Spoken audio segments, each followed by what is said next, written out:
dan Gus Wafi berhasil membuka kedok Guru Gembul sebetulnya. Selama ini masih samar-samar, Guru Gembul nih kemana sih arahnya? Orang masih meraba-raba. Tapi gara-gara diskusi itu ketahuan dia seorang materialisme barat sejati, dia seorang liberalis sejati, jadi kebuka jelas. Bayangkan dengan definisi ilmiah yang dimaksudkan Guru Gembul ini, yang tidak jelas ini, dia berani sampai mengatakan konsep ketuhanan itu tidak bisa diilmiahkan. Kemudian juga tentang kuburan Nabi SAW, apakah Nabi dikubur di situ, itu sifatnya masih subjektif. Padahal selama berabad-abad, ya sampai orang di luar Islam sekalipun, orang kafir sekalipun, nggak pernah ada yang meragukan posisi kuburan Rasulullah SAW. Karena itu mutawatir qat'i. Tidak ada keraguan sedikit pun posisinya di situ. Dan itu bukan subjektif, tapi objektif yang justru nggak bisa dipungkiri sama sekali. Itu kalau standar Guru Gembul dipakai, bukan hanya urusan nasab ini kecil, tapi syariat, semuanya yang dirontokkan oleh dia. Ada banyak hal sekali yang berkaitan dengan syariat yang akan dikutak-katik seenaknya oleh Guru Gembul. Ini perdebatan yang sangat panjang. Sudah sangat bagus dengan tidak terpancingnya Gus Wafi dan Habib Fikri Syahab, sehingga jadi terbongkar siapa dia. Walaupun nanti ini perlu dibahas secara khusus terlepas dari masalah nasab. Kalau berkaitan dengan tema itu, filsafat ilmu itu, tentang materialisme, tentang liberalisme itu, saya kira masalah nasab ini kecil dibandingkan dengan itu. Ini berkaitan dengan akidah umat. Ini udah dibahas panjang lebar jauh-jauh hari oleh Imam Hujjatul Islam Abi Hamid Muhammad bin Muhammad Al-Ghazali. Juga udah dibahas oleh Profesor Dr. Syekh Muhammad Sa'id Ramadan Al-Buti dalam kitabnya Kubral Yaqiniyat Al-Kauniyah. Nah, ketika di awal kitab tuh Syekh Al-Buti langsung membahas tentang al-manhajul ilmi lil bahthi 'an al-haqiqah 'inda ulama al-muslimin wa ghairihim. Bagaimana metodologi ilmiah di dalam mencari kebenaran. Apa itu kebenaran? Bagaimana metodologi ilmiah yang betul untuk sampai kepada sebuah hakikat kebenaran.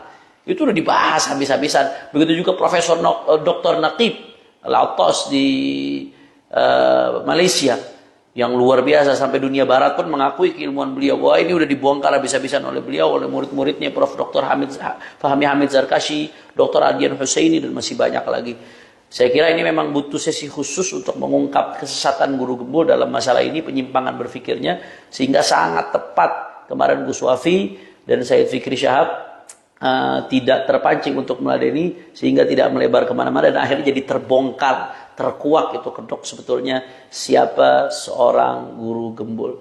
Bahkan yang lebih lucunya lagi ya, ketika Gus Wafi mengutip dari sebuah kitab tentang apa itu ilmu dan bagaimana cara mendapatkan sebuah ilmu dari sebuah kitab, Gus Wafi mengutip, dia langsung memvonis, oh kalau sumbernya kitab itu nggak ilmiah, itu tradisional, itu bukan metodologi ilmiah. Ajib. Bagaimana mungkin seseorang bisa langsung memvonis tanpa melihat substansinya? Kok bisa-bisanya langsung divonis kitab itu nggak ilmiah? Berarti itu kitab yang ditulis oleh para ulama semuanya nggak ada yang ilmiah, nggak sesuai dengan metodologi keilmuan, otomatis. Yang ilmiah mana? Dari Google, katanya cari dari Google. Padahal Google itu informasinya harus dipilah-pilih, harus dicek dulu kebenarannya. Semuanya ada di Google, versi apapun ada di Google. Ilmiah model apa yang seperti ini? Dan lebih lucunya lagi, ya, ketika dia bicara ilmiah, ngalur ngidul panjang lebar kemana-mana sampai terungkap itu kedoknya, begitu ditarik ke tema, kembali ke masalah nasab, yang ilmiah itu menurut dia dengan menghitung statistik, harusnya nasab alawi menurut perhitungan dia itu kalau mau benar antara 58 sampai 77. Kalau 39 sampai 45 itu tingkatan generasinya ya, dari Nabi SAW sampai sekarang itu meleset, nggak mungkin, kemungkinannya sangat kecil, bahkan mustahil dia katakan. Ternyata ini bertentangan dengan fakta dan data. Teori dia itu omong kosong, bertentangan dengan fakta dan data.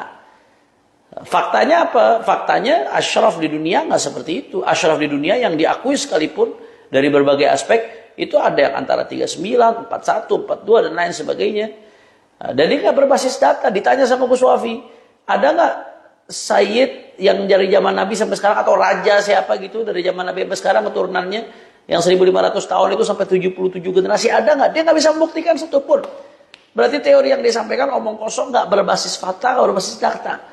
Bahkan ketika dibenturkan dengan jurnal ilmiah yang berbicara tentang ini, tentang generasi, bahwasanya perpindahan generasi itu harusnya setiap 30 tahun sekali, sehingga dalam 100 tahun itu 3 generasi, dan ini udah sesuai dengan umumnya nasab sada Ba'alawi. Itu dibenturkan dengan jurnal ilmiah, ternyata dia yang nggak punya dasar jurnal ilmiah. Jadi ilmiah dari mana? Bahkan kalau mau pakai perspektif barat tentang apa itu ilmiah pun, guru gembul tidak ilmiah. Jadi hanya omong kosong saja, ilmiah faktanya nol. Dan terakhir, yang lebih dahsyatnya lagi, kalau saudara Haji Imaduddin itu membatalkan nasab Ba'alawi. Tapi kalau guru gembul, ilmu nasabnya malah yang dibatalkan sama guru gembul. Ilmu nasab itu nggak ilmiah. Padahal dia nggak pernah mempelajari ilmu nasab. Orang yang nggak pernah mempelajari bagaimana menilai. Maka nasihat saya buat masyarakat, pilih-pilih guru ya. Jangan salah pilih guru. Kalau salah pilih guru, kesian nanti dunia akhiratnya. Nah, ini saja dari saya. Assalamualaikum warahmatullahi wabarakatuh. Dan secara ilmiah ini sudah bisa disebut sebagai mustahil. Jadi selama 1500 tahun, generasi yang berpindah itu seharusnya adalah 78 kali. Atau minimal banget 58 kali. Sebelum kami mulai jawab, apakah ini yang dimaksud ilmiah tadi?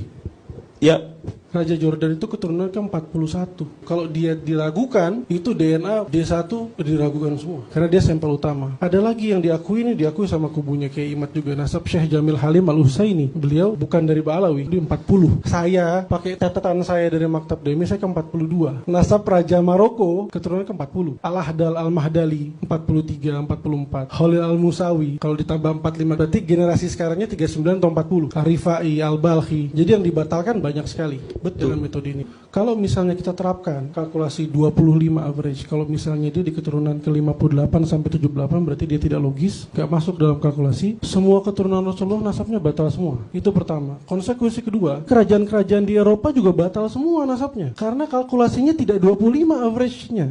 Ya.